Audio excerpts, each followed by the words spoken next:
Merci pour ta fidélité. Merci Seigneur pour ce temps que tu nous accordes. Tu es merveilleux dans ton amour. Alléluia. Gloire à toi Seigneur Jésus. Gloire à toi. Gloire à toi. Le maître des temps et des circonstances. Alléluia. Bonsoir, bonsoir bien-aimés dans le Seigneur. Dieu a permis encore vraiment que nous soyons ensemble ce soir, que son Saint-Nom soit honoré, que son puissant nom soit glorifié. Alléluia. Merci Seigneur Jésus-Christ de Nazareth. Alléluia. Notre Dieu est merveilleux, il est bon et il est redoutable. Nous allons partager la vidéo dans quelques groupes. Si vous pouvez partager dans quelques groupes, écoutez, vous pouvez le faire. Notre Dieu est merveilleux. Alléluia. Gloire à toi, Seigneur Jésus. Tu es le Dieu de gloire, le Dieu qui nous soutient et qui nous garde. Merci, le roi de gloire. Alléluia. Ton amour qui est au-dessus de tout. Alléluia, Jésus. Tu es le roi, tu es le roi des rois, le Seigneur des seigneurs, le Dieu puissant et vivant, le Dieu souverain, le Dieu qui sauve et qui libère, le Dieu qui a franchi Jésus-Christ. C'est toi, éternel. C'est toi, mon Dieu, c'est toi, mon roi. Alléluia. Ta fidélité, elle est grande, ton amour est grand, Seigneur. Qui peut se comparer à toi, éternel? Personne ne le peut. Gloire et louange à toi. Gloire et louange à toi, Jésus. Toi qui es Dieu au-dessus de tout, tu es Seigneur. Alléluia. À toi l'honneur, à toi la gloire, à toi la magnificence, parce que tu es Dieu. Alléluia. Merci pour ta fidélité. Merci, Seigneur, pour ta bonté. Merci pour ton amour qui est au-dessus de tout. Merci, Jésus. Alléluia. Gloire et louange à toi, Seigneur, Dieu de gloire. Gloire et louange à toi. Jésus-Christ est Seigneur, Jésus-Christ est vivant. Béni soit le nom de Jésus-Christ de Nazareth. Béni soit le nom du puissant de Jacob. Béni soit le nom de celui qui était, qui est et qui sera. Celui qui agit et qui a agi et qui agira. Jésus-Christ de Nazareth. Ton amour est grand, Seigneur. Alléluia pour ta bonté, pour ta fidélité. Gloire et louange à toi, Seigneur Jésus-Christ.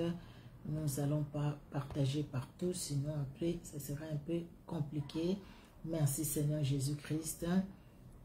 Alléluia. Merci, Seigneur Jésus, pour ce temps que tu nous accordes, ce moment qui est à toi. Ce temps qui n'est pas un homme bien-aimé, nous l'avons dit les matins. Nous sommes ensemble ce soir à 19h heure de Paris. Voilà, il est 19h 2 minutes, je pense, ou 3, je ne sais même pas. Voilà, oui, 3 minutes. Donc voilà, nous sommes ensemble. Que notre Dieu soit honoré, que notre Dieu soit glorifié. Alléluia. Merci Seigneur Jésus-Christ. Merci le roi des gloires. Merci car tu es saint. Merci car tu es redoutable. Merci car tu es puissant et vivant. Merci Jésus. Nous avons pris quelques minutes au fait bien-aimés pour partager la vidéo, pour inviter aussi nos bien-aimés qui sont généralement avec nous, pour que nous puissions ensemble partager ces moments et partager la parole de Dieu. Pour que nous puissions ensemble partager la parole de Dieu. Voilà.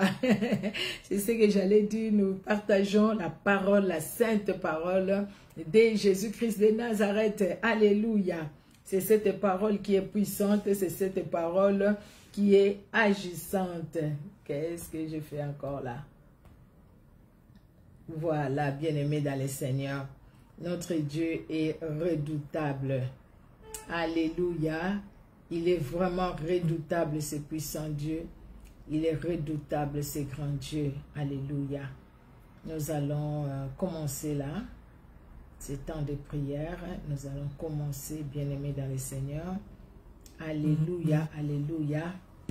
Il est bon de louer ce grand Dieu, il est bon de l'honorer, il est bon de le glorifier. Alléluia. Nous sommes dans la joie, bien-aimés, parce que chaque opportunité que le Seigneur nous donne, chaque moment qu'il nous accorde, bien-aimés, c'est pour que nous puissions nous approcher, nous rapprocher encore de lui.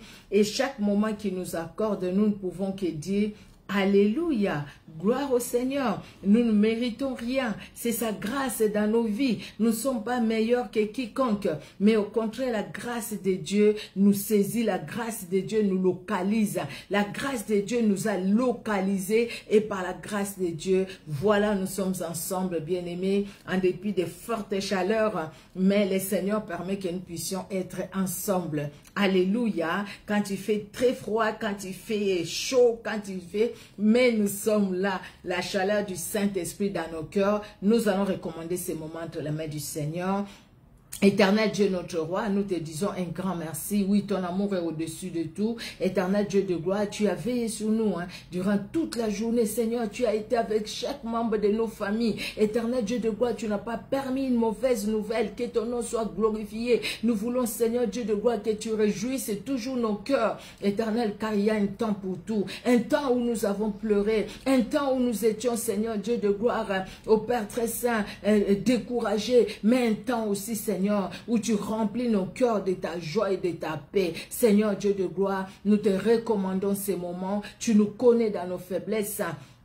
Nous te prions de nous pardonner et de pardonner à chaque membre de nos familles. Nous te prions, Seigneur, parce que tu connais vraiment nos faiblesses, éternel Dieu de gloire. Nous te prions de nous remplir de la plénitude du Saint-Esprit. C'est vrai, sans le Saint-Esprit, nous ne pouvons rien faire. Il n'y a que le Saint-Esprit qui nous guide, et qui nous corrige et qui nous conduit. Le Saint-Esprit conduit ces moments. Que tout soit pour la gloire de Jésus-Christ et Jésus-Christ est seul. Que tout esprit contraire à toi, Saint-Esprit, soit ôté du milieu de nous. Ça n'aille loin de nous au nom de Jésus. Que tout ce qui ne confesse pas Jésus-Christ est Seigneur et Sauveur, ça n'aille loin de nous au nom de Jésus. Ceux qui viennent dans les lives pour troubler les lives par leurs commentaires, pour troubler les lives par les envoûtements, qui te rencontre toi l'esprit de vérité, qui te rencontre toi l'esprit de la résurrection, qui te rencontre toi l'esprit de délivrance et de puissance, qui te rencontre toi le Saint-Esprit. Merci d'intervenir et d'agir dans nos vies et merci de bénir ces moments que nous consacrons à toi,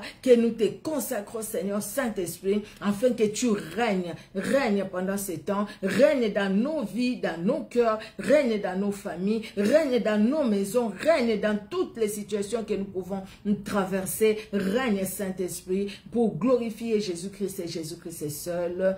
Amen. Amen, amen. Bonsoir encore bien-aimés, que Dieu dans son amour vraiment vous bénisse. Alors le matin je l'ai annoncé, nous voulons parler de la marche avec Dieu. Oui c'est vrai, cette image je l'ai donnée le matin, je reprends cette image-là. C'était juste pour introduire ce que nous allons commencer ce soir, que nous allons prendre pendant quelques jours. Nous allons parler de ça. Bien-aimés dans le Seigneur, vous savez quand nous regardons les gens marcher, qu'il fasse chaud ou qu'il fasse froid, quand il fait froid, en Europe ici, les gens marchent un peu vite. Quand il fait chaud, les gens peut-être ils prennent le temps parce que c'est les vacances. Mais quand c'est le jour du travail, les gens marchent vite. Vous allez à Paris, mais c'est pas possible. Parce que quelqu'un a son métro à prendre, il a ceci à faire. Les transports, ce n'est pas comme dans la province. Mais quand on voit les gens marcher, nous voyons les gens qui traînent les pas, qui ne sont pas pressés, qui marchent quel que soit là où ils vont. On ne sait pas là où ils vont ces personnes, mais c'est des gens qui marchent aisément, les épaules bien posées et la tête bien haute. Ils marchent un peu comme les lions dans la forêt. Les gens qui marchent, au fait, qui n'ont pas peut-être des problèmes ou qui les ont aussi, mais c'est leur façon de les surmonter. On voit des gens aussi qui sont très pressés dans leur marche. Ils veulent aller vite, donc laisse-les passer. Ils cherchent vraiment à frayer les chemins pour passer. Il y a aussi des gens qui marchent doucement. Doucement, des fois même la tête baissée. Ça peut être des jeunes comme ça peut être des personnes d'un certain âge qui marchent la tête baissée. Ils savent là où ils vont. Et il y a la quatrième catégorie. Et ces personnes-là, ce ne sont pas des adultes, c'est des enfants. Ou même si c'est des adultes, c'est vraiment des personnes âgées qui sont dépendants des autres. Ou dépendantes, pas c'est des personnes, des autres. Je prends les enfants. Un enfant qui marche, on voit les enfants tout petits, même s'ils vont à l'école, ils marchent avec leurs parents, qui les tiennent par la main. L'enfant de temps en temps regarde les papas ou la maman. L'enfant, si les papas s'arrêtent, la maman s'arrête. S'ils prennent des bus, il s'arrête aussi. Et s'il veut traverser, les papas l'appellent, il tient sa main pour dire attention, danger, ne traverse pas. Reste ici avec moi. Et s'il joue quelque part, mais il a les yeux fixés sur son père, mais ou sa mère, même s'il joue avec un copain ou une copine de sa classe. Vous voyez?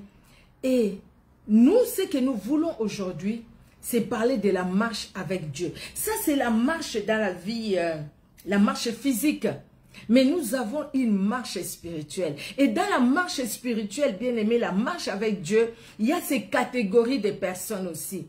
Il y a des gens qui marchent dans l'assurance. Ils se disent, bah, écoutez, j'ai tout. Le Seigneur a tout accompli pour moi, cela me suffit. Donc, ils se soucient de rien en fait. Ils vivent comme ils veulent vivre. Il vit sa vie passagère ici, Jésus-Christ. Après le reste, ce n'est plus mon problème. Moi, je continue ma vie, je vis ma vie. Donc, il ne fait pas attention à ce qu'il doit faire pour grandir, au fait, spirituellement. Mais il s'est dit, j'ai reçu Jésus-Christ, cela me suffit. Il y a des gens aussi qui sont pressés dans leur marche chrétienne, qui se disent, écoutez, il a reçu Jésus-Christ, écoutez, pour lui, il faut avancer sans chercher à être enseigné. Il y a des gens aussi qui sont là avec le Seigneur, mais qui ne s'appuient pas sur sa parole, qui ont la tête baissée, qui regardent la solution par-ci, par-là. Et il y a une quatrième catégorie, c'est ces gens-là qui se disent, je sais celui qui m'a appelé. Celui qui m'a appelé à lui, je le connais. Et sans lui, je suis rien. Donc, je lui donne ma main, afin que lui me conduise. Parce que c'est lui qui connaît tout de moi. Moi-même, je ne connais rien de moi. Mais lui, il connaît tout de moi. Donc, je me laisse qu'il me conduise lui. Vous voyez, cette quatrième catégorie de personnes, c'est la catégorie que Dieu veut que nous soyons. Parce qu'il nous appelle ses enfants. Vous savez quoi, je vais mettre les ventilateurs. J'ai oublié de les mettre parce que là, je transpire. Pas possible. Oh mon Dieu, c'est chaud. Jésus-Christ, tu ne changes pas, tu es le même. Alléluia, alléluia. Je pense ça là. J'espère que ça va. Bien. Et voilà. Je vais prendre un peu du papier.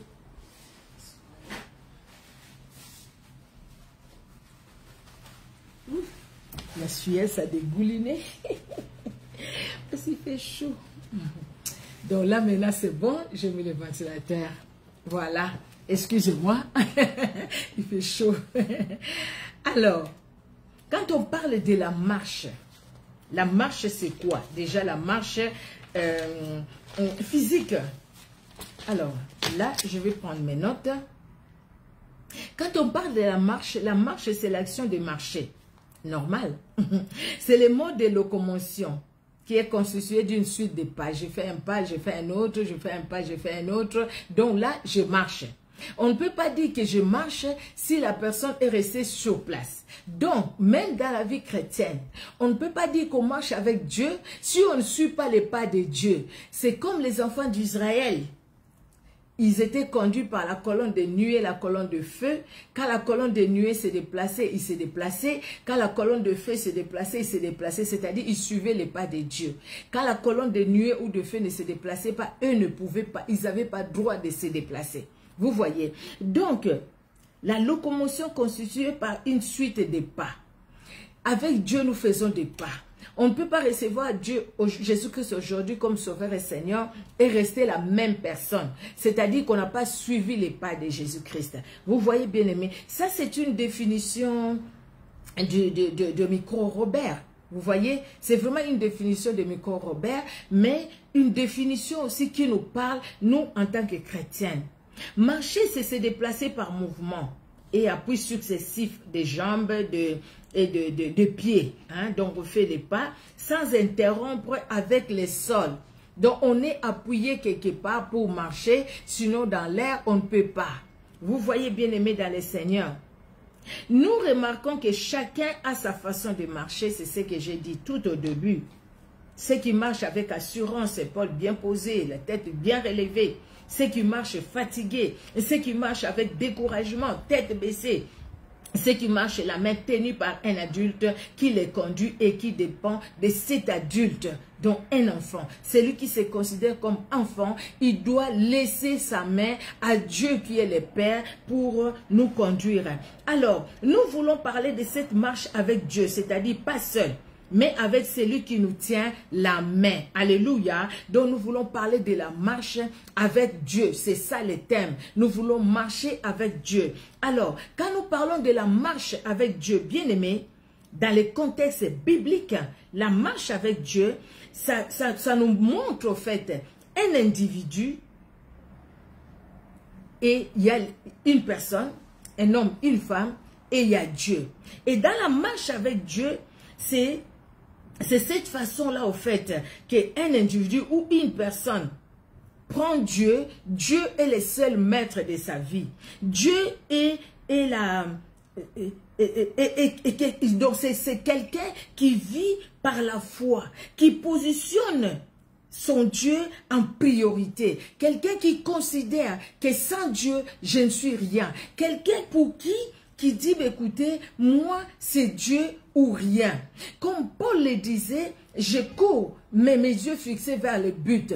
Il dit, Paul disait, si je vis, ce n'est plus moi qui vis, c'est Christ qui vit sa vie à moi. Donc, cette personne marche avec Dieu parce que cette personne a compris que sans Dieu, je ne suis rien. Cette personne a compris que Dieu est mon Père, je suis son enfant, je suis son fils, je suis sa fille. Donc, je m'abandonne entre ses mains et je me laisse conduire et guider par lui.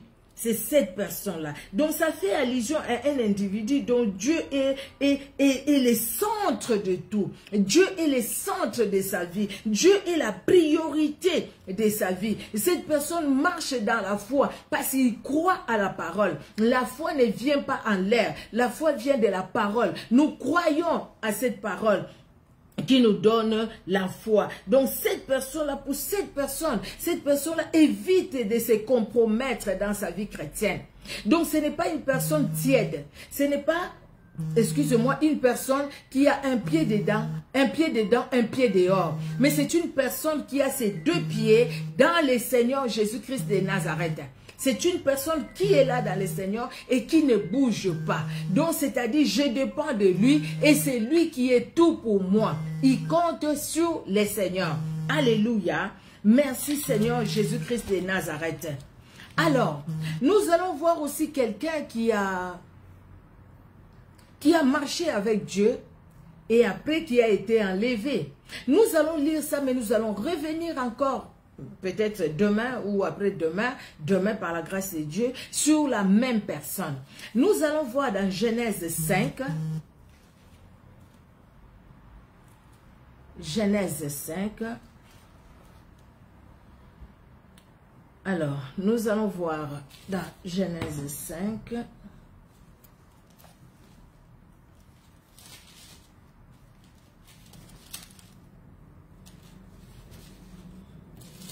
alors, Genèse 5, de 19 à 24.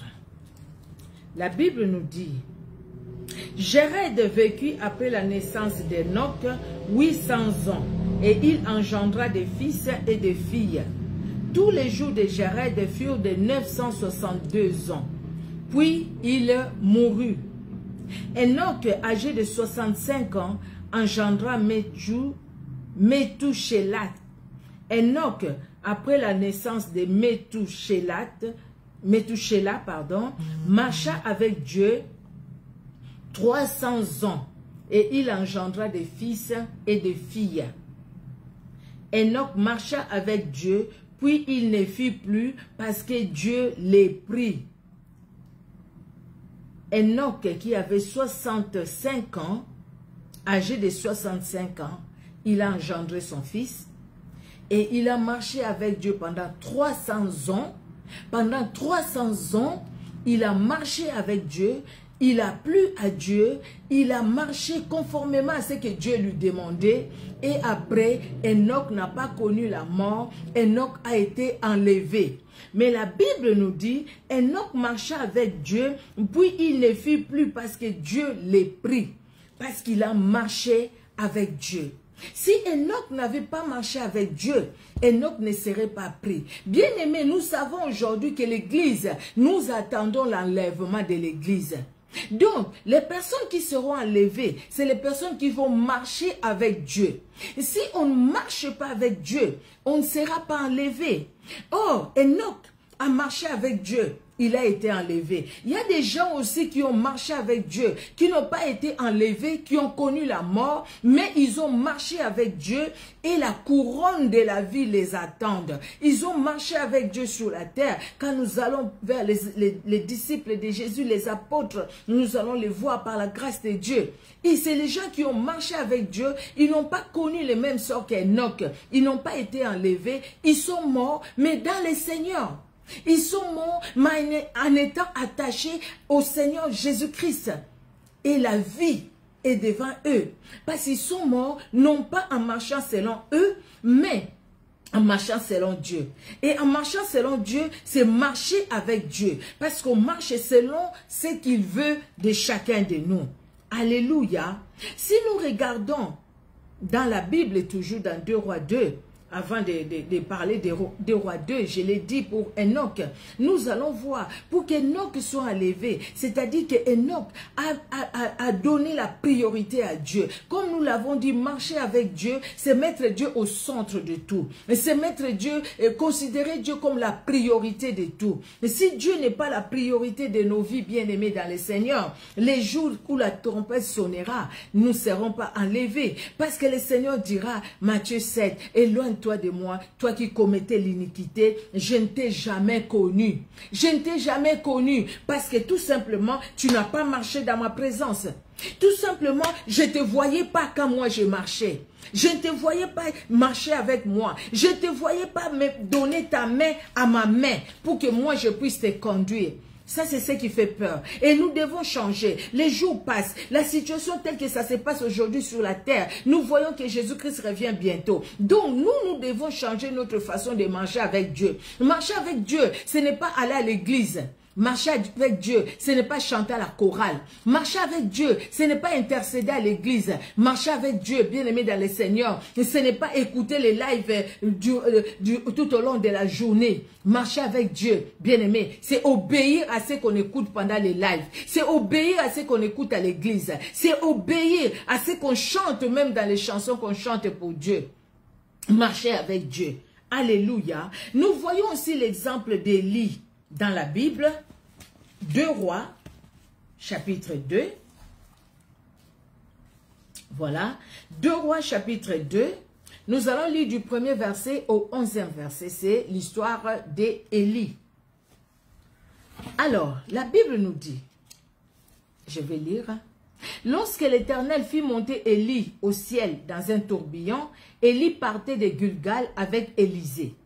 Élie dit à Élisée, reste ici, je t'ai prie, car l'Éternel m'envoie jusqu'à Bethel. Élisée répondit, l'Éternel est vivant, et ton âme est vivante, je ne te quitterai point. Et ils descendirent à Bethel.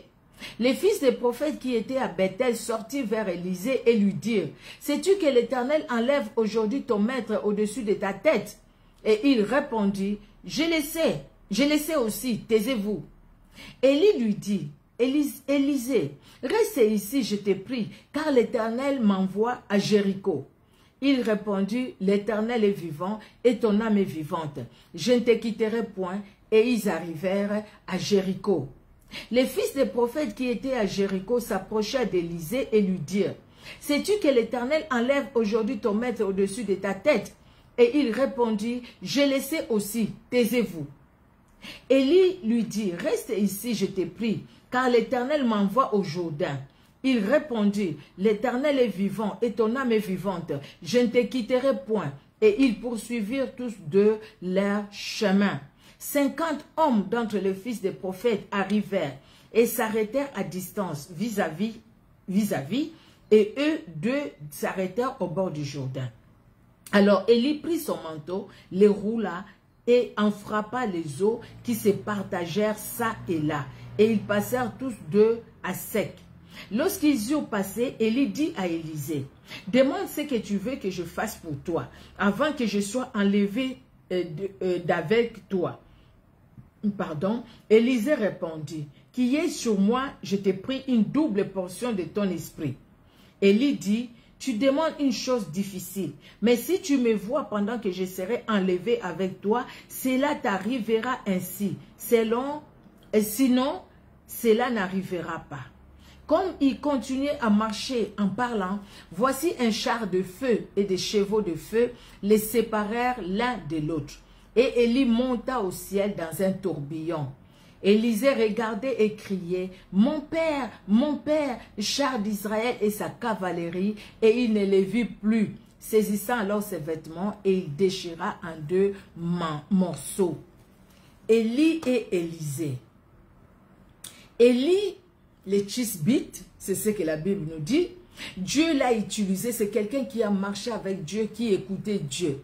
Vous voyez, même vers la fin, il sait qu'il sera enlevé. Et même les fils des prophètes le savaient, qu'il sera enlevé. Élisée le savait, qu'il sera enlevé. Il sait que Dieu va les prendre. Il sait, bien aimé dans le Seigneur, nous savons aussi que Dieu viendra nous prendre. Nous ne savons pas l'heure.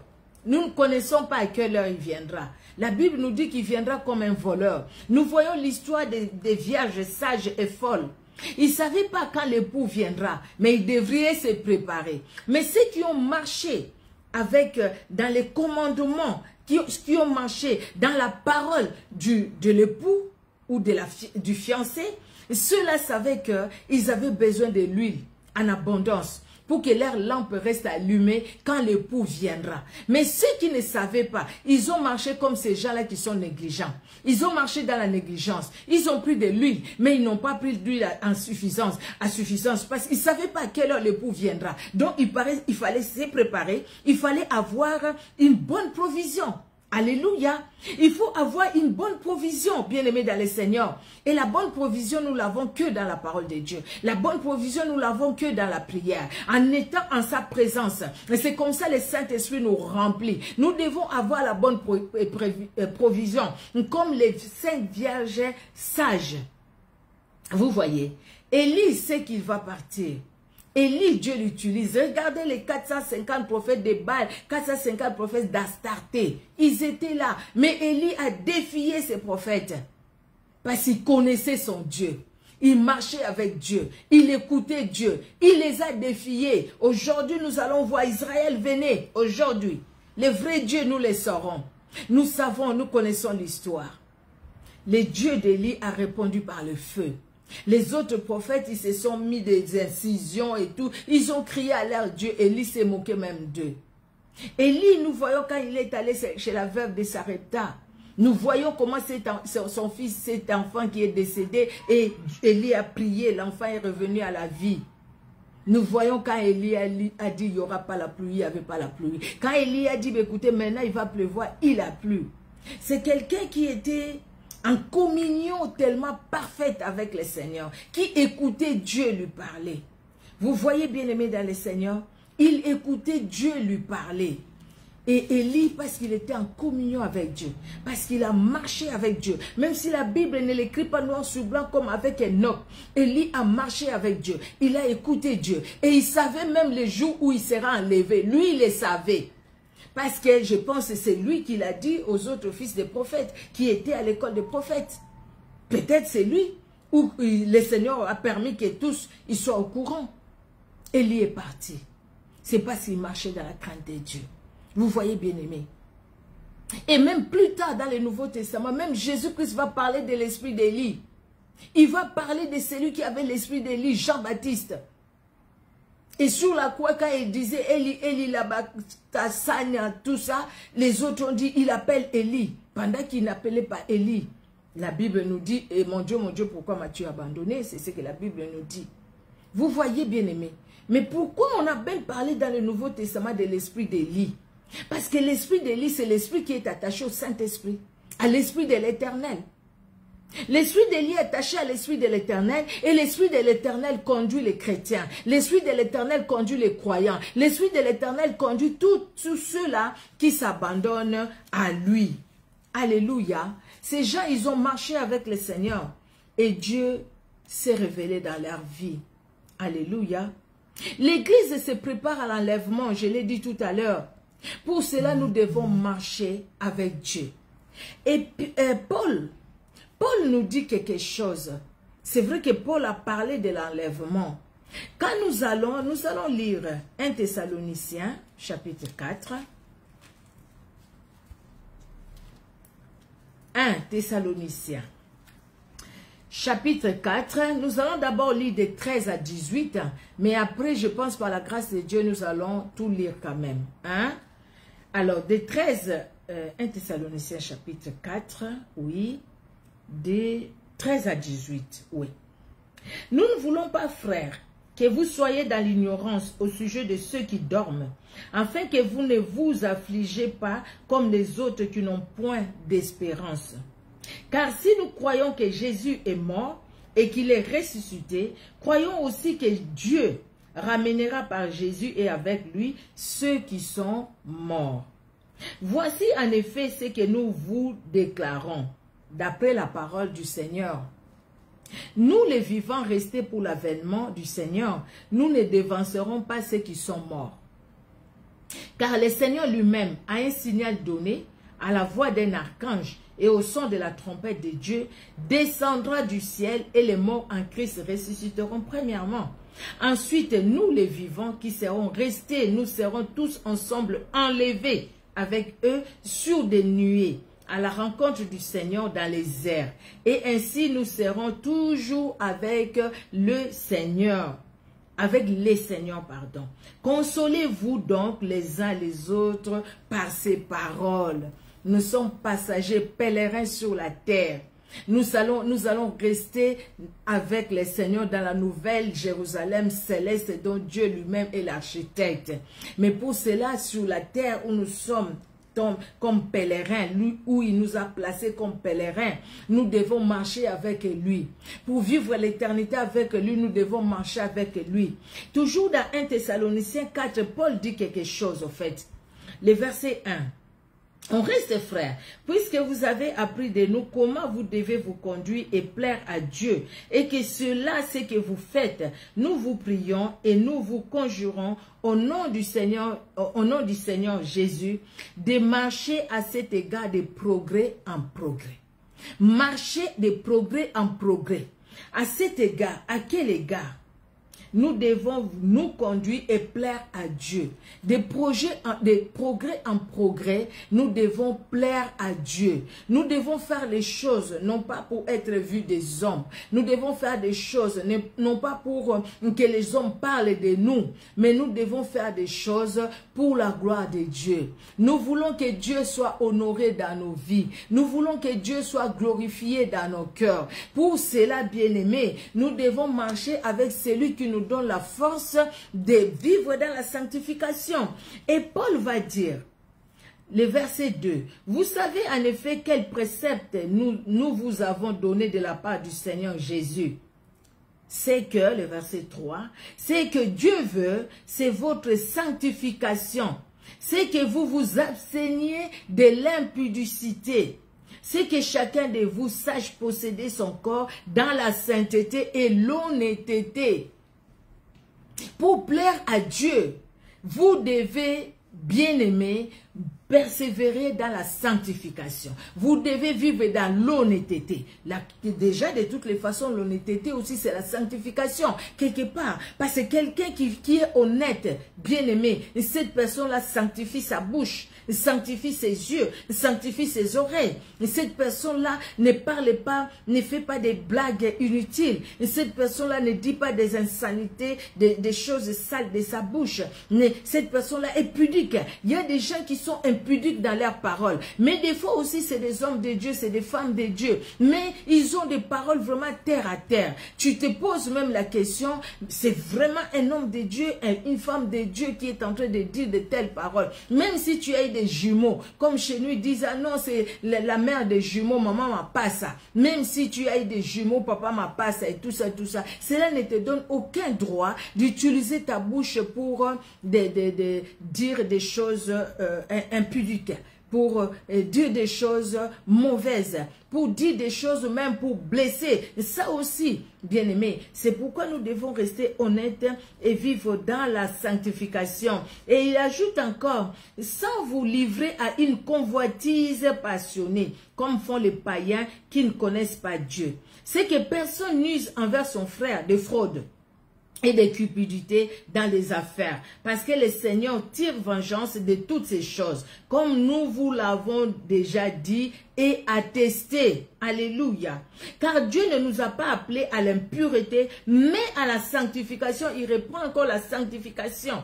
Celui donc qui rejette ses préceptes ne rejette pas un homme, mais Dieu qui vous a aussi donné son Esprit Saint.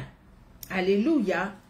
Rejeter, bien-aimé, de vivre dans la sanctification, vivre dans la souillie, vivre dans l'impureté, vivre dans l'impudicité, c'est rejeter Dieu. Or, si on rejette Dieu, c'est-à-dire qu'on ne marche pas avec lui. On peut être à l'église du matin au soir, on peut faire toutes les activités de l'église, tomber dans l'activisme même, vous êtes à gauche, à droite, mais Dieu n'est pas là. Dieu ne vous voit même pas dans sa présence. Parce que tout ce que vous le faites pour vous-même, pas pour lui. Je ne sais pas si vous comprenez, bien aimé. Nous devons faire très attention. Nous devons vraiment faire très attention. Parce que le monde où nous sommes aujourd'hui, les choses vont mal. Nous les voyons, nous les ressentons, nous les voyons, bien aimés. C'est pourquoi le Seigneur nous appelle à lui.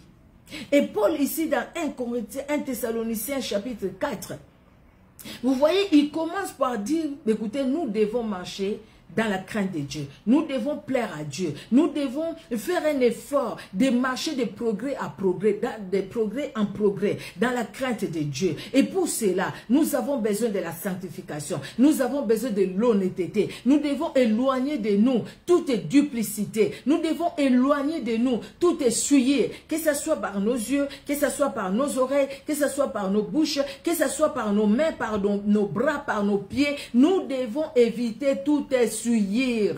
Alléluia. Notre Dieu est vraiment merveilleux dans son amour. Marcher de progrès en progrès. Dans cette marche avec Dieu, bien-aimé, je l'ai dit tout à l'heure, il y a Dieu et il y a nous.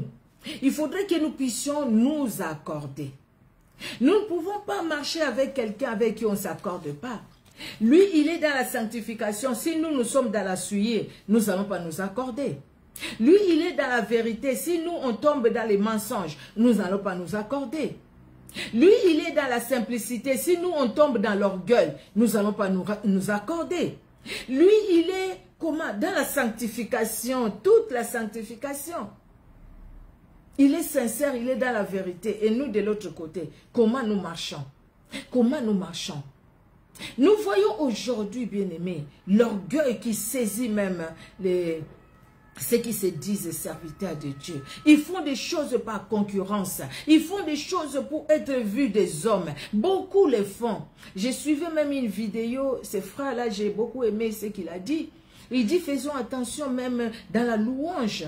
Le diable peut s'infiltrer dans la louange. Où la personne se dit que j'ai une très belle voix, donc c'est moi. Donc, la personne se fait valoir la personne, et non Dieu. On peut être dans l'adoration, mais chercher sa gloire, au lieu de chercher la gloire de Dieu. On peut être dans la louange, mais chercher sa gloire, au lieu de chercher la gloire de Dieu. C'est pourquoi nous devons faire très attention. Nous devons faire très attention. Et Amos, au chapitre 2, voilà, Amos au chapitre 3, pardon, Amos au chapitre 3,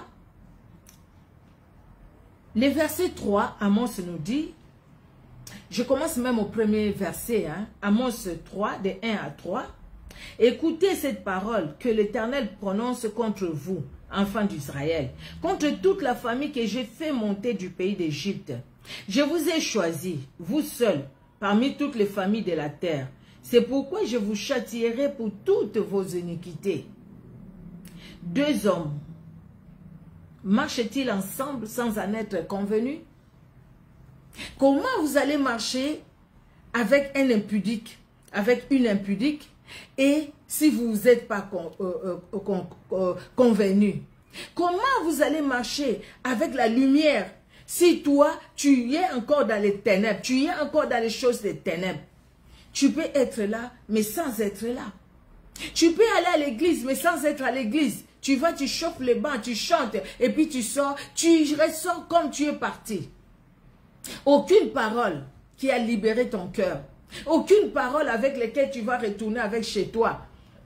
Pour dire, écoutez, j'étais dans la présence du Seigneur. Et le Seigneur m'a parlé. Aucune parole. Parce que tout simplement, tu es allé par toi-même et tu as fait des choses par toi-même. Tu peux même élever la voix dans l'église et prier, bien-aimé. Tu peux prier par intellectualisme. Parce que tu parles bien français, tu parles bien anglais, quelle que soit la langue dans laquelle tu peux prier. Tu peux prier avec émotion. Il y a des gens qui prient avec des émotions, qui pleurent pendant la prière. On sent les paroles aussi parce que oui, la personne prie. Mais cette personne-là peut être aussi en dehors de Dieu. Donc, ce qui est important, c'est de laisser vraiment le Saint-Esprit nous conduire. Afin que nous ne puissions pas sortir de la présence de Dieu. Que nous puissions demeurer dans la présence de Dieu, bien-aimés. Demeurer dans ce que le Seigneur veut pour chacun de nous, bien-aimés. Demeurer dans ce que le Seigneur nous appelle à faire, bien-aimés. Parce que si nous ne demeurons pas dans ce que le Seigneur nous demande de faire, nous allons être en dehors de sa parole. Nous allons être en dehors de sa volonté. Et si nous sommes en dehors de la volonté de Dieu, c'est-à-dire que nous ne marchons pas avec Dieu. Marcher avec Dieu, c'est se conformer avec lui. Deux personnes peuvent-ils marcher ensemble? Ça, c'est convenu. On se convient. Apocalypse 3, 20. Il frappe à la porte. Celui qui entend ouvre la porte. Il vient, il soupe avec la personne. Il fait sa demeure dans la personne. Jésus-Christ dit, mon Père et moi, nous allons habiter dans la personne. Nous allons faire notre domaine. Donc, c'est-à-dire, nous devenons un. Père, fais que nous soyons un, qu'il soit un, comme toi et moi nous sommes un. C'est-à-dire que nous devenons, comme la Bible nous dit, vous êtes des dieux, vous mourrez comme des hommes. C'est-à-dire il y a la présence de Dieu en nous, Dieu met en nous son esprit et son esprit nous conduit. C'est pourquoi un Paul, même quand il était fouetté, il allait toujours prêcher Jésus-Christ. Pourquoi? Parce que c'était plus fort que lui. Il ne pouvait pas. Il disait même quand je veux me taire, je sens vraiment que non, il y a quelque chose, le feu brûle en moi. C'était Paul ou David qui a dit ça. Même quand je veux me taire, parce qu'au fait, la présence de Dieu m'habite tellement que la présence de Dieu me conduit. La présence de Dieu m'amène plus loin avec le Seigneur. La présence de Dieu fait que j'ai de l'amour pour le Seigneur. J'ai de l'amour pour la parole. J'ai de l'amour pour la sanctification. La présence de Dieu. Paul a dit, ce qui était des gains pour moi, je les regarde aujourd'hui comme pourriture pourvu de gagner Christ. Donc, c'est-à-dire, Christ est tellement la priorité de ma vie, au centre de ma vie, donc ma vie ne dépend que de lui. Je lui ai donné ma main pour qu'il me conduise. Lui qui est dans la sanctification, moi aussi je me conforme dans la sanctification. Donc, ce que j'ai trouvé comme des gains, aujourd'hui je les regarde de loin comme des pourritures. Parce que c'est lui qui me tient la main, il est saint. Moi aussi je vais vivre dans la sanctification comme lui. Donc, je vais le suivre. C'est ce qui manque beaucoup en nous, en fait. C'est ce qui manque beaucoup. La Bible nous dit, quand le Fils de l'homme viendra, trouvera-t-il la foi sur la terre? Des fois, on se demande nous-mêmes, nous demandons à Dieu, Seigneur, je n'ai pas la foi. Seigneur, augmente-moi la foi. Seigneur, augmente-moi la foi. Mais la foi vient de la parole de Dieu. La foi n'est pas en dehors de la parole de Dieu. Et quand nous lisons la parole de Dieu, nous méditons la parole de Dieu, nous avons besoin du Saint-Esprit pour qu'il nous conduise. Nous avons besoin du Saint-Esprit pour que nous puissions marcher selon cette parole, bien-aimés. Parce que si on ne marche pas selon cette parole, Jésus-Christ nous dira, éloigne-toi de moi, toi qui commettais l'iniquité, je ne t'ai jamais connu. Et la personne dira, Seigneur, j'ai prêché en ton nom, j'ai chassé les démons en ton nom. Jésus-Christ dit, je ne t'ai jamais connu. Donc, c'est-à-dire, tu as tout fait pour ta gloire. Et ça, nous devons faire très attention, hommes de Dieu, femmes de Dieu, fils et filles de Jésus-Christ, nous devons faire très attention dans notre marche chrétienne. C'est pourquoi de temps en temps, nous avons besoin de nous remettre à nous-mêmes, de faire un examen de conscience, de nous examiner, comme Paul le dit, nous examiner si nous sommes toujours dans la vérité ou pas. Nous devons nous examiner si nous sommes sortis de la vérité ou si nous sommes toujours dans la vérité. Parce que nous avons des comptes à rendre et nous aurons des comptes à rendre à Dieu. De tout ce que nous faisons sur la terre, nous aurons des comptes à rendre à Dieu. Et ça, les comptes pas à rendre à un homme. Parce qu'un homme, on peut rendre des comptes à un homme et puis on règle après. Ah non, là, tu as mal compris et tout ça, tout ça. Mais avec Dieu, bien-aimé. Quand il dira, éloigne-toi de moi, les anges te prennent, ils te jettent de l'autre, déjà dans les temps de feu, en enfer. Il n'y a pas de moitié chemin où tu vas dire, je retourne pour les supplier. Ah non, laisse que je retourne, comme la parabole de Lazare et de l'homme riche.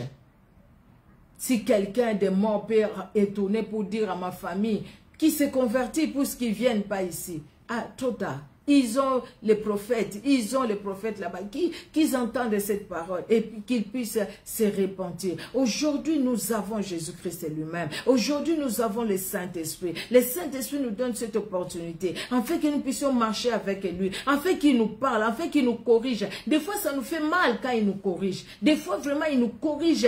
On sent vraiment qu'on souffre parce que c'est quelque chose qu'on aimait tellement. C'est quelque chose, on est resté longtemps dedans.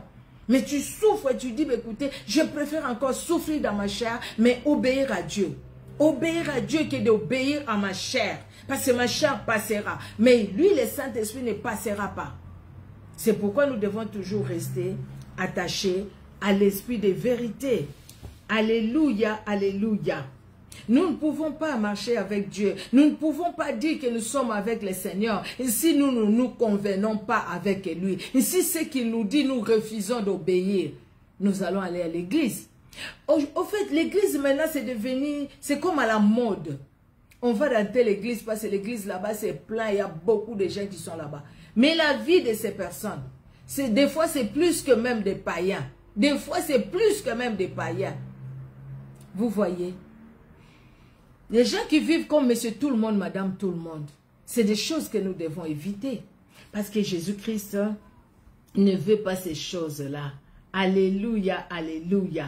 Apocalypse 3:20. Encore ce soir, Jésus-Christ frappe à la porte de ton cœur, mon frère, ma soeur, que tu sois en direct ou en différé, ou même sur YouTube quand je vais partager cette vidéo. Le Seigneur frappe encore à la porte de ton cœur pour dire, mon fils, ma fille, donne-moi ton cœur. Donne-moi ton cœur, je vais marcher avec toi. Ou viens marcher avec moi. Parce qu'au fait, quelque part, j'ai des projets de bonheur et de paix pour toi. Maintenant, viens, marche avec moi.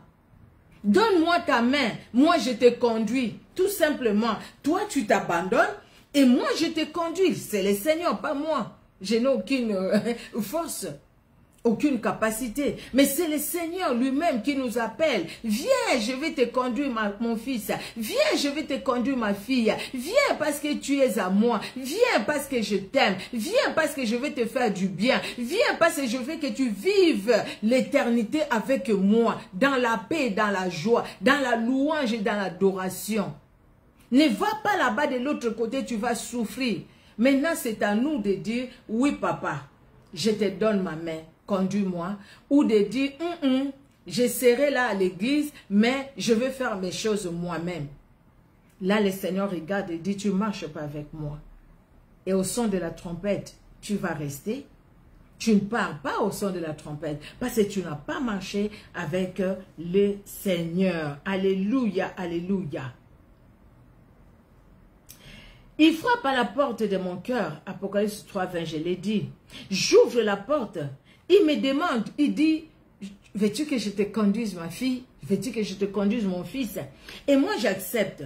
Je lui donne ma main pour qu'il me conduise. Bien-aimé, quand j'accepte et je lui donne ma main pour qu'il puisse me conduire, je dois me mettre en accord avec lui. M'accorder avec lui.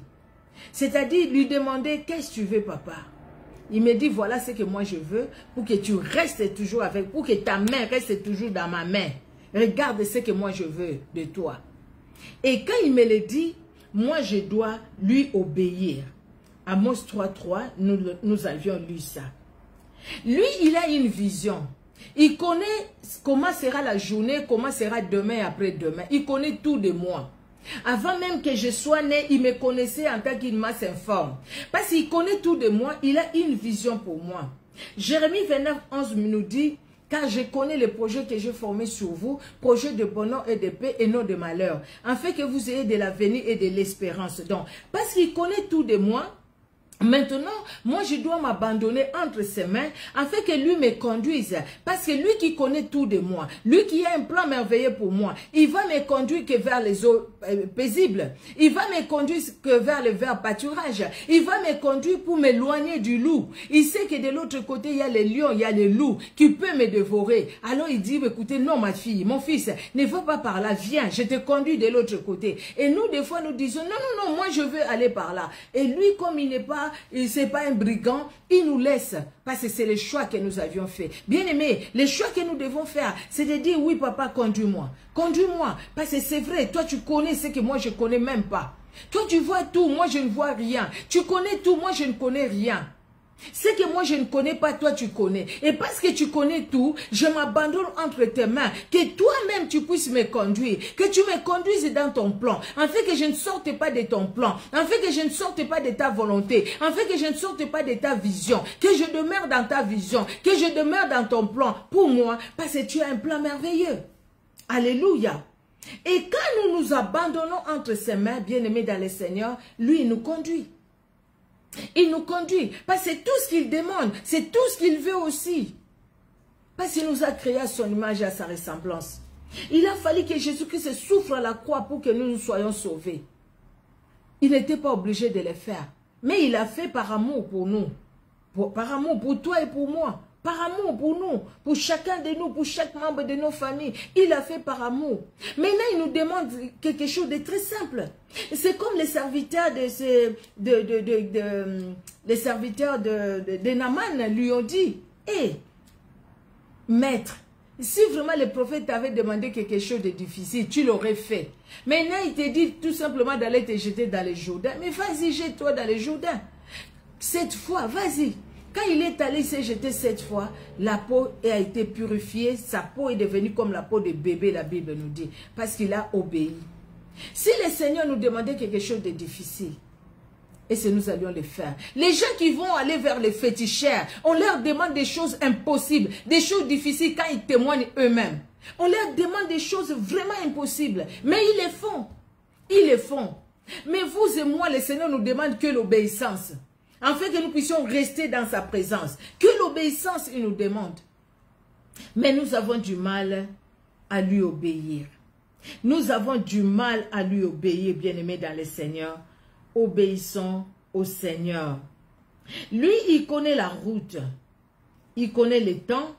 Il connaît le présent. Il connaît l'avenir. Il connaît tout. Le passé, l'avenir et le futur, il connaît tout.